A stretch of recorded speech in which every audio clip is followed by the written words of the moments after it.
ಅಮ್ಮ ಹಾಂ ಇವಾಗ ಕಾಲೇಜಲ್ಲಿ ಬೈಕ್ ಕೊಡಿಸ್ಲಿಲ್ಲ ಅದೇ ಹಳೆ BTS ಗತಿ ಆಯಿತು ನನಗೆ 60A 75 ಓಡಾಡಿದ್ದೀನಿ ನಾನು ಕಾಲೇಜು.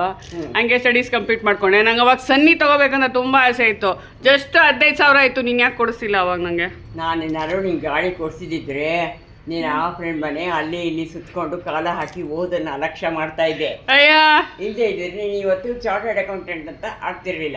ಏನಿಲ್ಲ, ನೀನು ಗಾಡಿ ಕೊಡಿಸಿದ್ರೆ ಇನ್ನೂ ಆಗ್ತಿದ್ದೆ. ನೀನು ಯಾಕೆ ಆಗಲ್ಲ ಅಂತ ನೀನು ಯಾಕೆ ಡಿಸೈಡ್ ಮಾಡಿದ್ಯಾ? ಹೌದು, ನೀವು ಗಾಡಿ ಸುತ್ಕೊಂಡು ಓದ್ತಿರ್ಲಿಲ್ಲ ನೀನು. ಅದಕ್ಕೆ ಕಷ್ಟಪಟ್ಟು ವಿದ್ಯಾ ಸಾಧನೆ ಮಾಡಬೇಕು, ಆಮೇಲೆ ಅದನ್ನೆಲ್ಲ ನೋಡಬೇಕು ಆಯಿತಾ. ಅದಕ್ಕೆ ನನಗೇನು ಕೊಡಿಸಲಿಲ್ಲ. ಇವತ್ತು ನೀನು ಚಾರ್ಟ್ ಅಕೌಂಟ್ ನೀನೇ ಒಳ್ಳೆ ಬೆನ್ಸ್ ಕಾರ್ ತಗೋ, ಇಲ್ಲ ಕಾರ್ ತಗೊಂಡು ನನ್ನನ್ನು ಕರ್ಕೊಂಡು ಹೋಗು.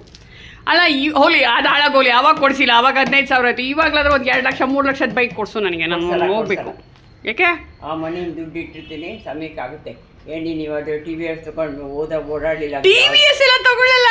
ಯಾವುದಾದ್ರೂ 3 ಲಕ್ಷ 5 ಲಕ್ಷ ಬೈಕ್ ತಗೋತೀನಿ. ಒಂದು 5 ಲಕ್ಷ ಕೊಡ್ಸಲ್ಲ ಅಷ್ಟೇ.